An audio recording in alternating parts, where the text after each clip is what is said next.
Good afternoon, my dear brothers and sisters in Christ. Today is the feast day of the exaltation of the Holy Cross and the fourth day of the novenary in honor of Our Lady of Peña Francia.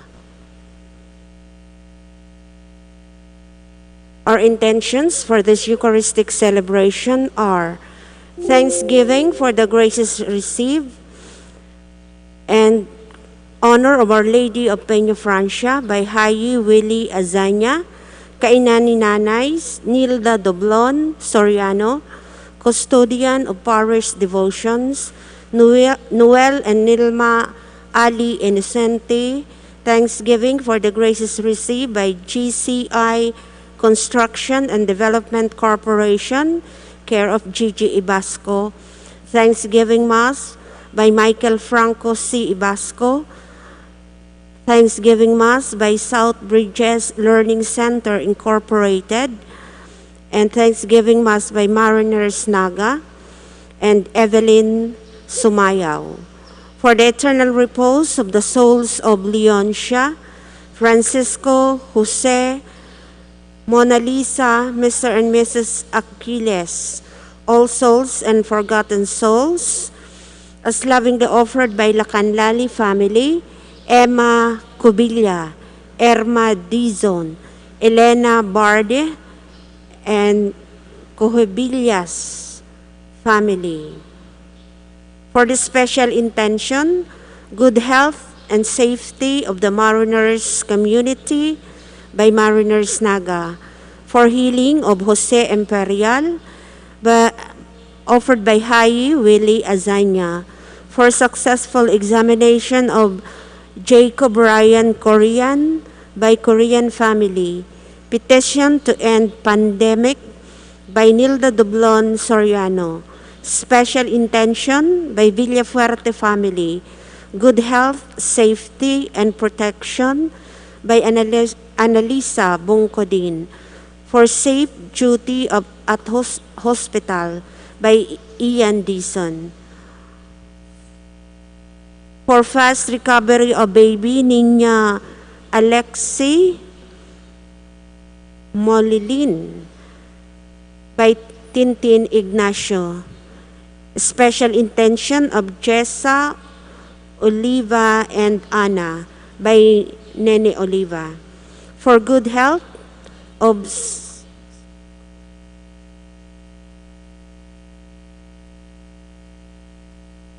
by Evelyn Sumayaw. Good health by Mika Gusaysayko Cortez. The Mass is our highest form of prayer and worship.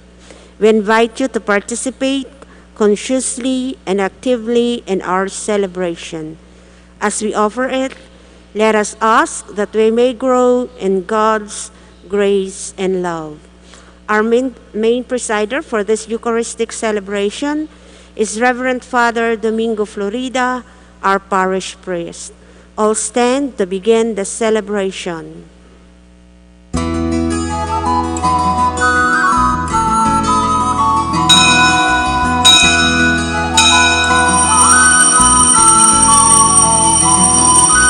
Justice shall flourish in the time of God, with the promise of peace, with the promise of peace.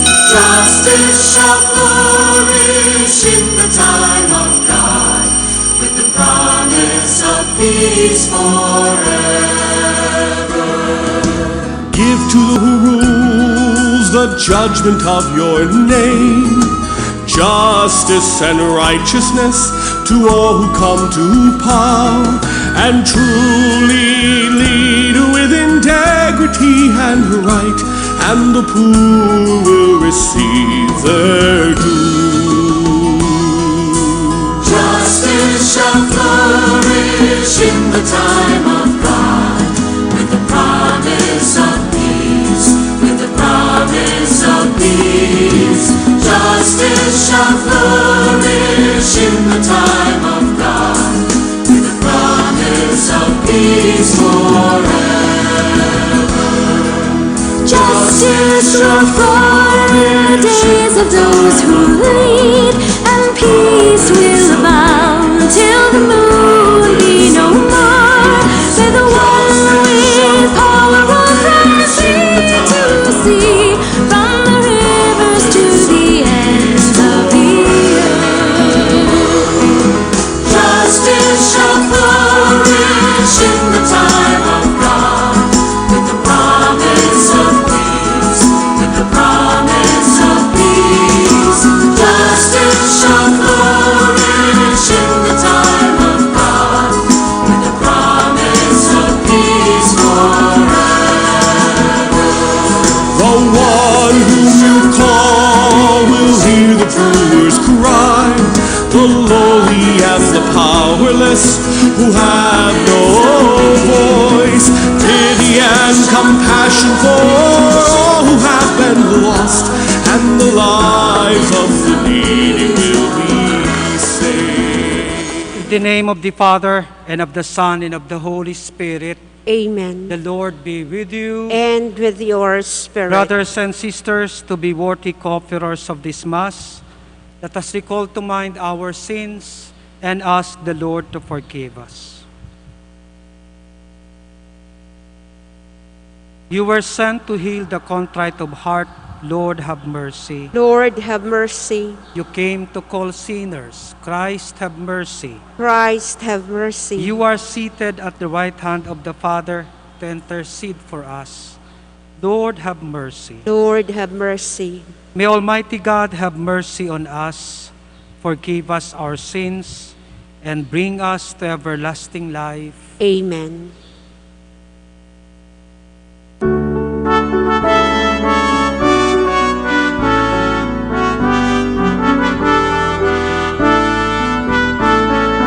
Glory to God, glory to God, glory to God in the highest, and on earth, peace on earth, peace to people of good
Let us pray.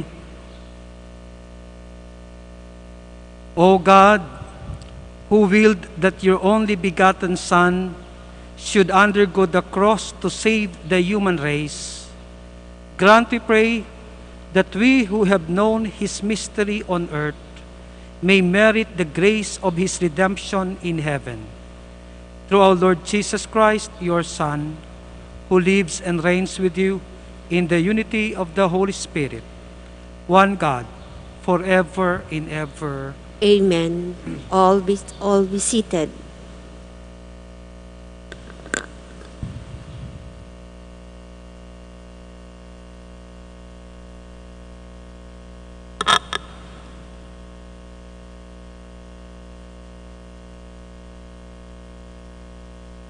A reading from the book of Numbers.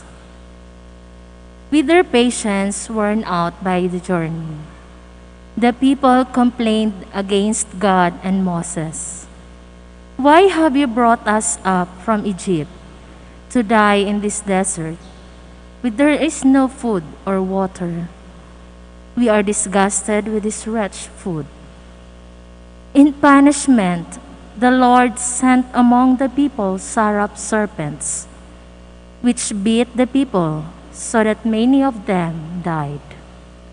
Then the people came to Moses and said, "We have sinned in complaining against the Lord and you.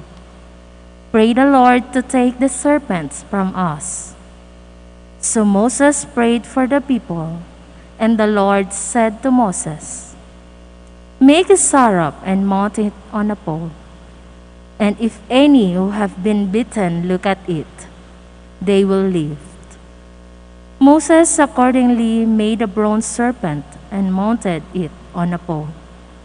And whenever anyone who had been bitten by a serpent looked at the bronze serpent, he lived.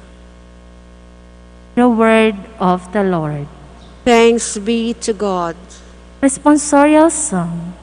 Do not forget the works of the Lord. Do not forget the works of the Lord. Hearken, my people, to my teaching. Incline your ears to the words of my mouth. I will open my mouth in a parable. I will utter mysteries from of old. Do not forget the works of the Lord. While he slew them, they sought him and inquired after again, remembering that God was their rock and the Most High God, their Redeemer. Do not forget the works of the Lord. But they flattered him with their mouths and lied to him with their tongues, though their hearts were not steadfast toward him, nor were they faithful to his covenant. Do not forget the works of the Lord. But he, being merciful, forgave their sin and destroyed them not. Often he turned back his anger and let none of his wrath be roused. Do not forget the works of the Lord.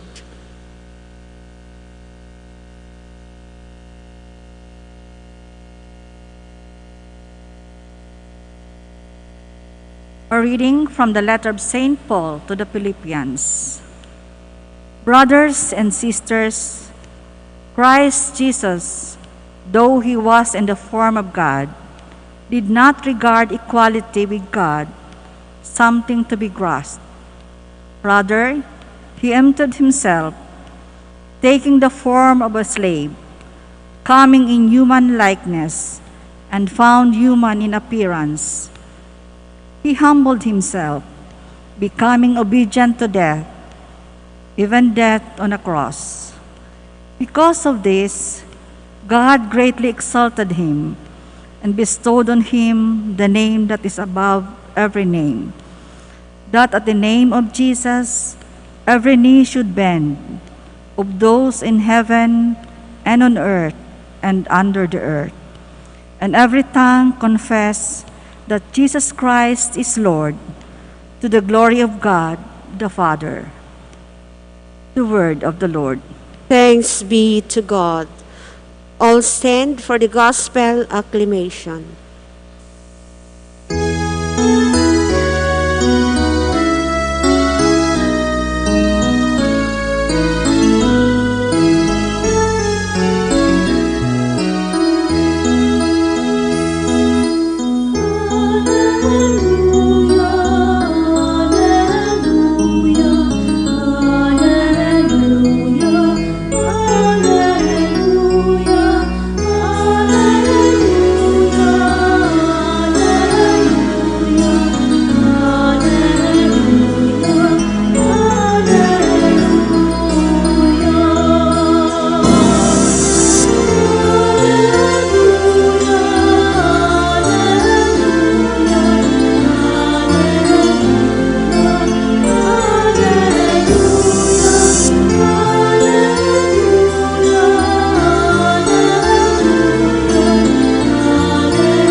The Lord be with you. And with your A reading spirit. from the Holy Gospel according to Saint John. Glory to you, O Lord.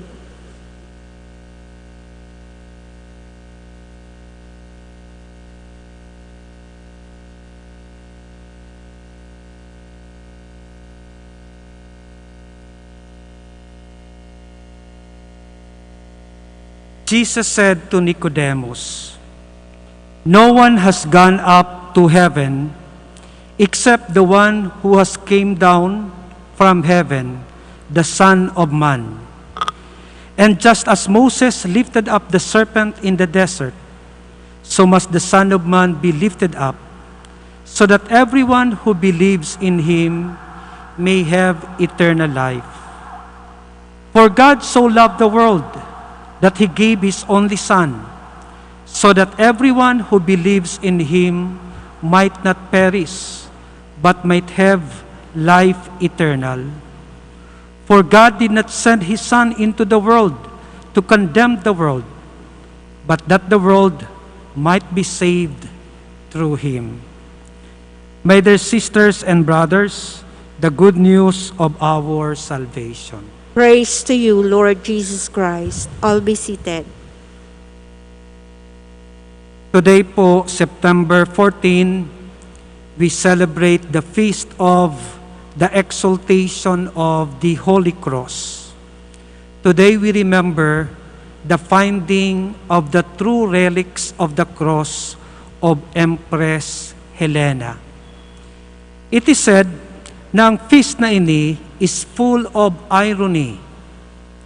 Pig-google ko po, sabi kang Google, irony is a figure of speech in which there is a contradiction of expectation between what is said and what is really being meant.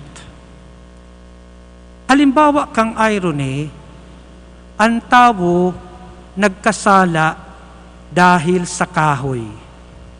Sinasabi na ang tao, ang enot na linalang ning mahal na Diyos, nagkasala sa dai pagsunod sa pagkakan kan bunga ning kahoy. Alagad, ang kahoy man, iyo ang naging dahilan kan sa iyang kaligtasan. Kaya ngali, igwa kita ning krus. Sarong irony, ang tao na tintaran, ninhulita siya, gusto niyang maging arog sa Diyos. Alagad ang Diyos naging tao, tanganing ang Diyos bilang tao, mailigtas ang gabos niyang linalang. Sarong irony, ang krus kang panahon ni Kristo makasusupog. Bot sabihon, iyo ini ang pinaka-ultimate na punishment sa sarong kriminal. Mala nga ni, taan mga pamilya, pagan sa imong tugang, pinsan o kamidbid, ipinagadan sa pagpako sa krus, itinatakwil ninda an sa indang amigo, an sa indang tugang, kung ini nagadan sa krus. Tabot sabihon, siya ang pinaka-worst na kriminal kan panahon ninda. Alagad sa mga parasunod ni Kristo, ang krus dai ikinakasupog. Kundi ang krus iyulugod ang pinapagbalangibog, iyo ang nagtatao sa saiya ning tanda na siya para sunod kan satong kagurangnan. Ang krus, kung hihilingon yato, ini sarong kahoy. Alagad, kung ibugtak mo si Jesucristo, ini day minasimbolo ning pagtios, kundi ini minasimbolo kang pagkamuot nin Diyos. Ta sinasabi, kung mayo si Kristo sa krus, ang krus mayong halaga. Ang krus mayo ning merito. An krus mayo ning simbolo kun mayo si Kristo. Sinasabi na ang krus tanda ning sakripisyo. Alagad kung hihilingon niyato, an krus tanda ning pagmakulog sa kapwa. Kung isipon niyato, si Kristo day pwedeng magadan sa krus, tamayo siya ning kasalan, mayo man siya ning naginibo. Alagad ang Diyos nagpagadan sa krus, tanganing akuon niya an kasalan kan mga tawong sa iyang namumutan. Sabi kayan, there is the substitution na dapat kita ang mag-ako kang kastigo, alagad ang Diyos habo kitang ipakastigo. Kaya ang Diyos iyo ang nag-ako kan kasalan, kan kastigo na para sa satuya. Kaya considering ang krus mananggad, bakong tanda sa mga parasunod ni Kristo ning kasusupgan, kundi ang krus simbolo kan pagkamuot nin Diyos sa tao. Asin ang pag-ako sa Diyos na siya ang paraligtas kan tao. Kaya ini yung kapistahan kang exaltation of the cross, nagtatao sa satuya. Totoo man ang God, life is full of ironies. But when we always accept it in faith, this irony will surely show the true truth, the true reality, that no matter what, God will always love us. God will always accept us. God will always be with us. And one sa pinaka-prominenteng persona na yaon sa krus, iyo ang satuyang mahal na ina. The Blessed Virgin Mary never abandoned her son when he was hanging on the cross. That is why, as we celebrate the feast of the Holy Cross, we likewise remember the motherly presence of the Mother of God. Kaya, sa challenges niya to sa araw-aldaw na pagkabuhay, minsan nagagabatan kita, piripirming minasabi kita, day ko na kaya. Garo minsan, naguhuna kita, na kita sana ang nagdadara, kan gabos na kasakitan sa buhay. Alagad, ang exaltation of the cross, nagpapagirumdum sa satuya, igwaning sarong tao, na dai nagbaya sa iyang aki. Asin kita, daiman sa iyang babayaan. Lalong-lalo na sa panahon ngunyan na grabe ang kasakitan, grabe ang pagtios, as if we are facing the mystery of the cross. But we always accept it with faith.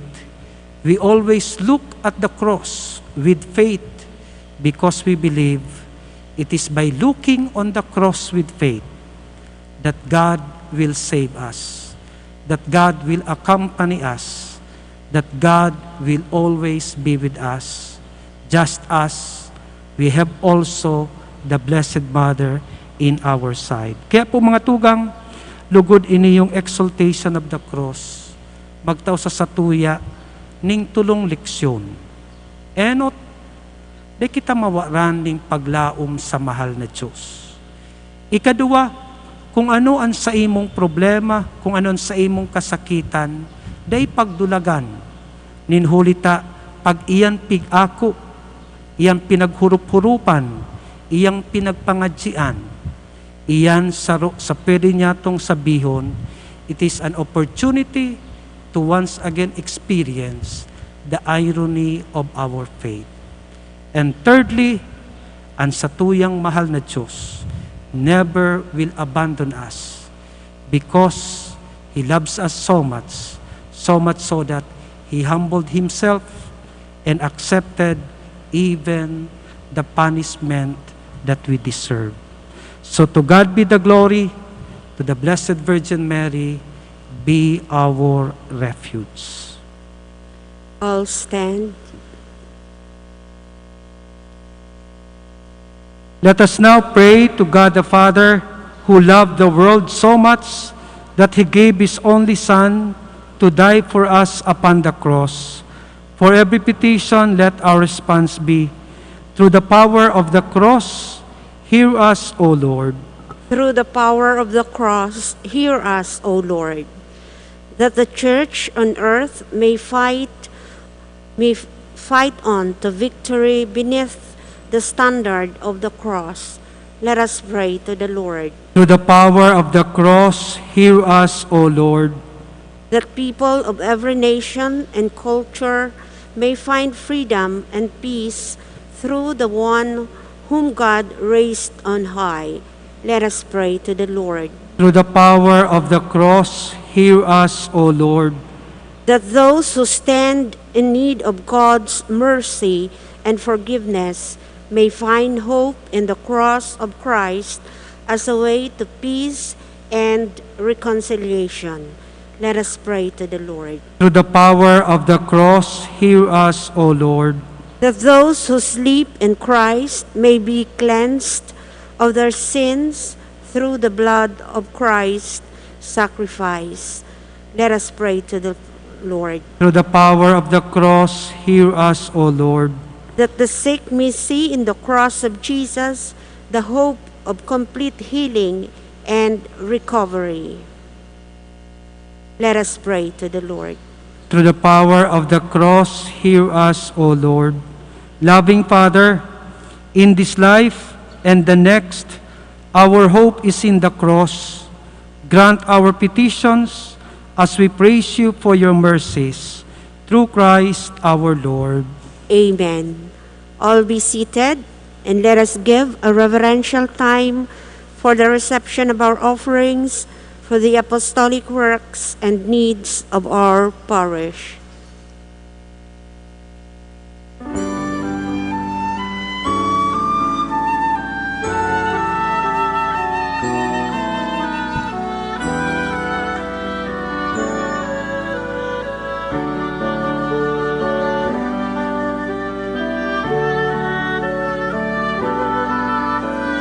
Testify the gifts we bring to you. Bounty of the earth receive anew. Take and bless the work of our hands. Christify these gifts at your command.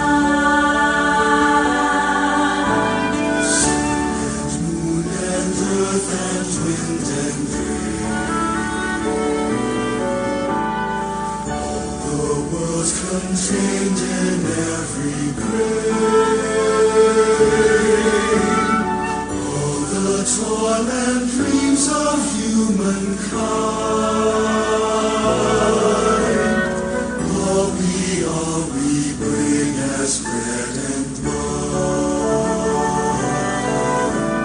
Turn the bread and wine our hearts and joy. Bread and wine our hearts and the living presence of the Lord, the living presence of the blessed and broken, shared with all in blessed and broken, shared with all in on our hunger, sacred bread will feed. All stand.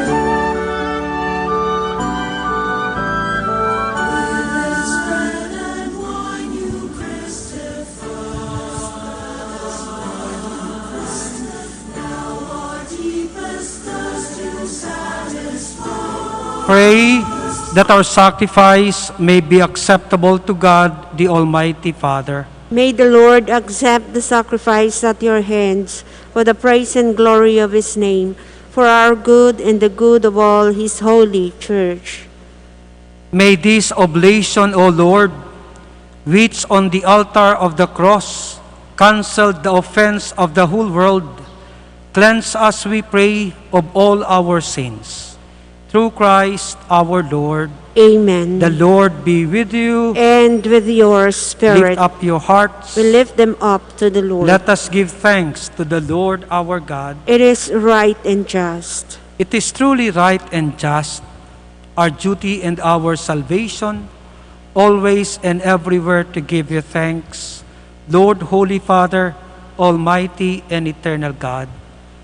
For you placed the salvation of the human race to the wood of the cross, so that where death arose, life might again spring forth, and the evil one who conquered on a tree might likewise on a tree be conquered, through Christ our Lord. Through him, the angels praise your majesty, dominions adore, and powers tremble before you.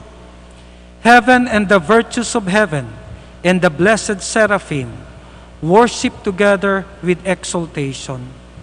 May our voices, we pray, join with theirs in humble praise as we acclaim.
All kneel. You are indeed holy, O Lord, the fount of all holiness. Make holy, therefore, these gifts, we pray, by sending down your Spirit upon them like the dewfall, so that they may become for us the body and blood of our Lord Jesus Christ.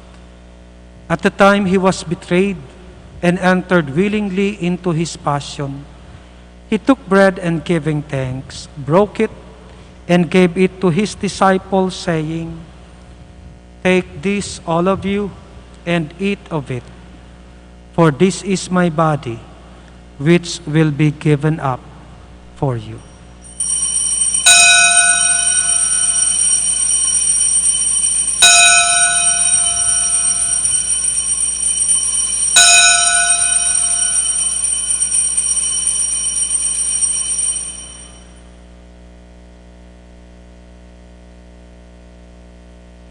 In a similar way, when supper was ended, he took the chalice and once more giving thanks, he gave it to his disciples, saying, "Take this, all of you, and drink from it. For this is the chalice of my blood, the blood of the new and eternal covenant, which will be poured out for you and for many for the forgiveness of sins. Do this in memory of me."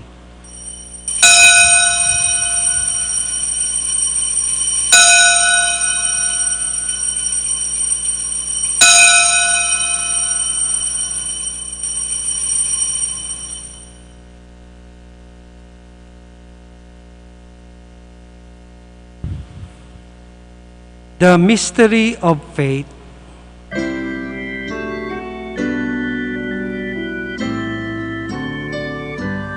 When we eat this bread and drink this cup, we proclaim your death, O Lord, until you come again, until you come again.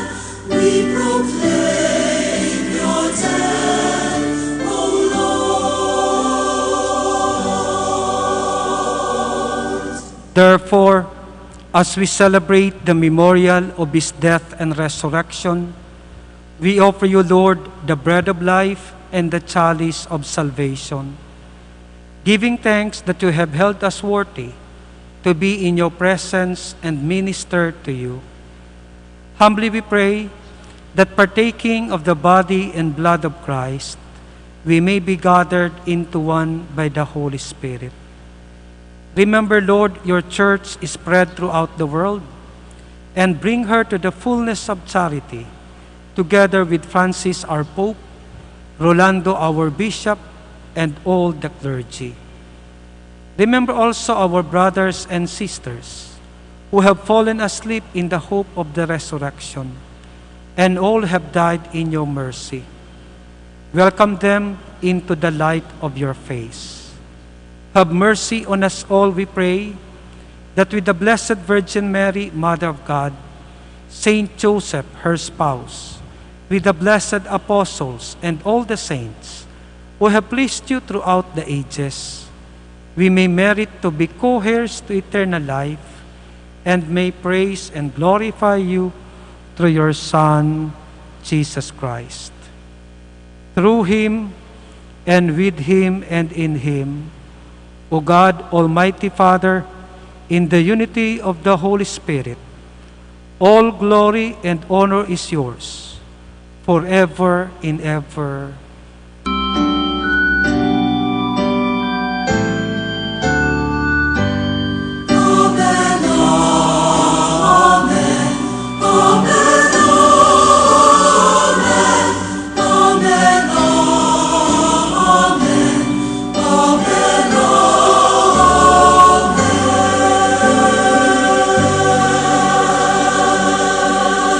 All stand. At the Savior's command and formed by divine teaching, we dare to say,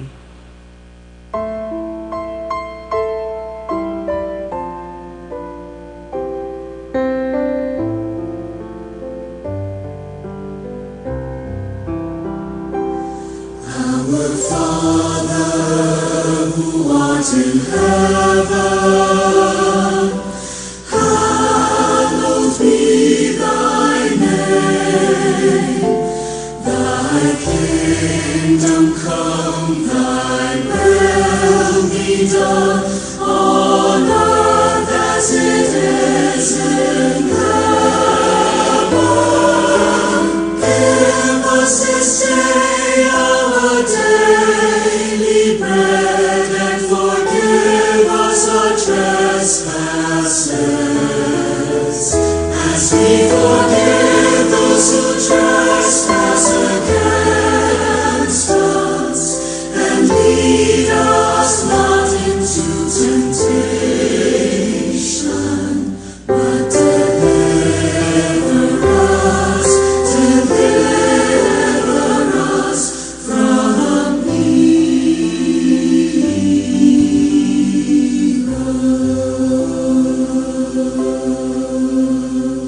deliver us, Lord, we pray, from every evil.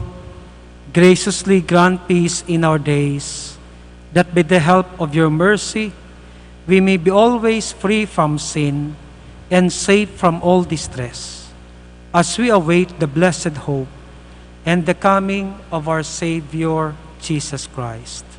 For the kingdom, the power, and the glory are yours now and forever.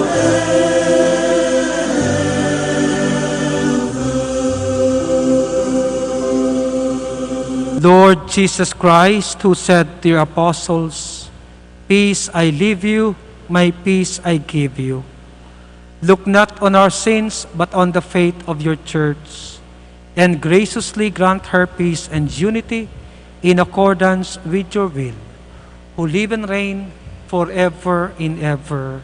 Amen. The peace of the Lord be with you always. And with your Let us spirit. offer each other the sign of peace. Be with you.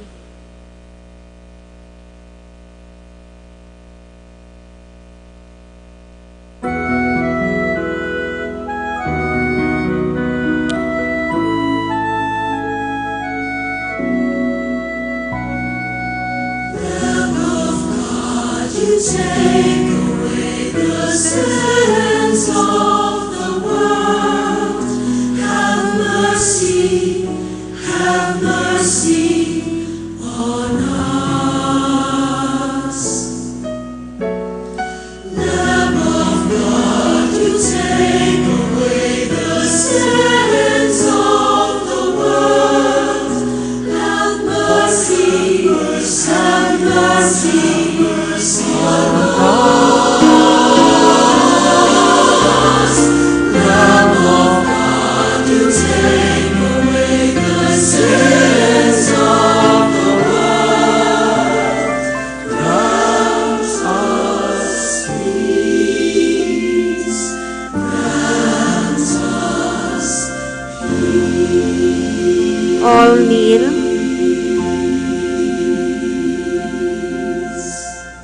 This is Jesus, our bread of life.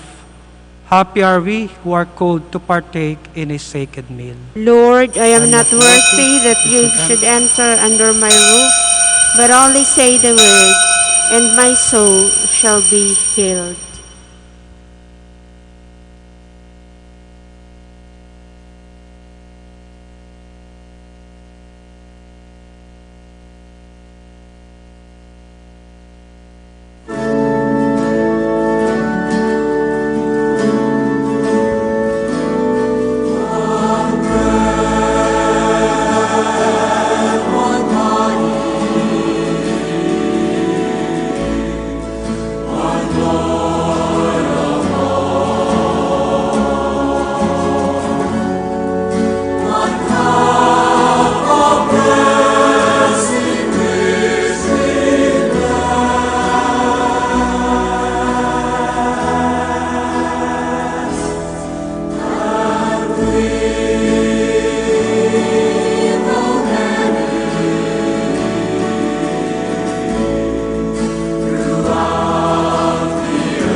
Let us pray.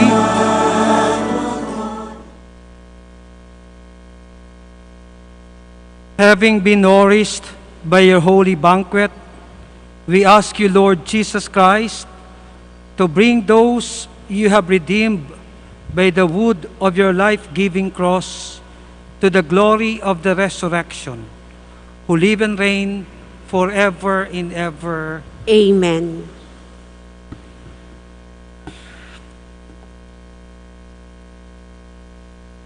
prayer for the fourth day in honor of Our Lady of Peña Francia, O most benign Mother Mary, whose most sweet name means Star of the Sea, you are the most secure refuge of our souls in the tempestuous sea of life until we anchor on the shores of glory. I humbly beseech you, O Virgin of Peña Francia, through the intercession of your holy name, to protect me from the many pitfalls and abysses of temptations that surround me and that seek to deviate my steps from the path that leads to heaven.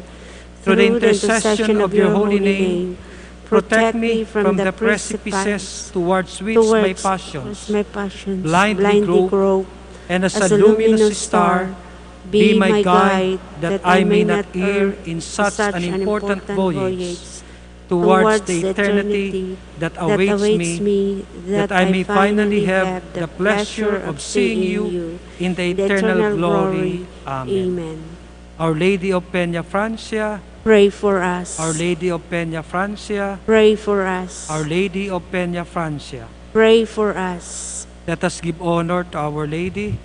Salve Regina, Mater Misericordiae, vita dulcedo, et spes nostra salve.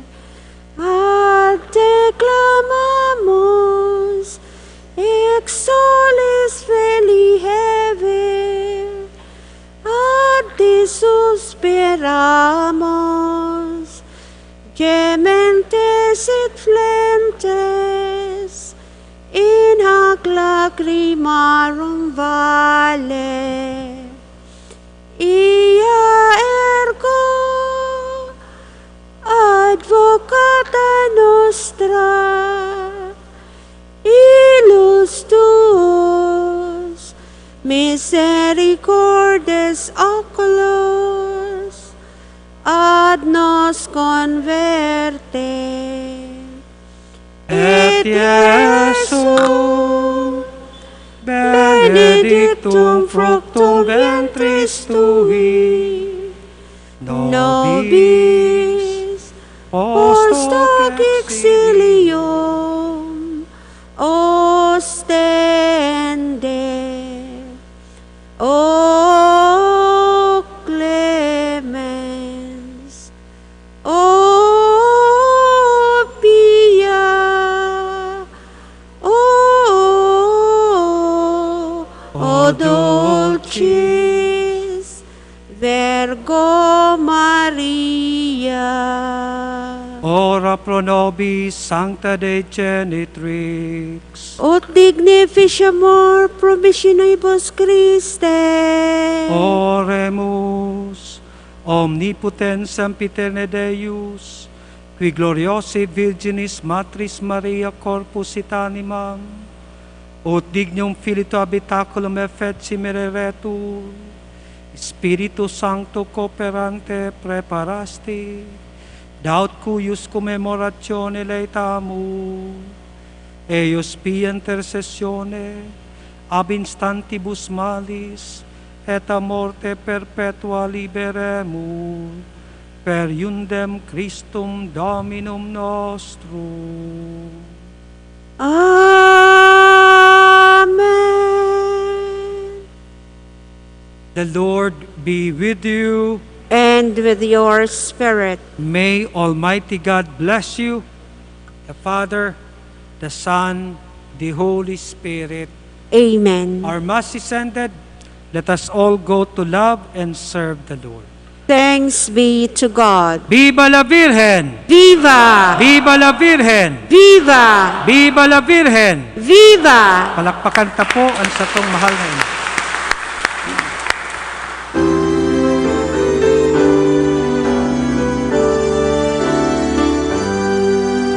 Resplende vibrante l'inno di amore.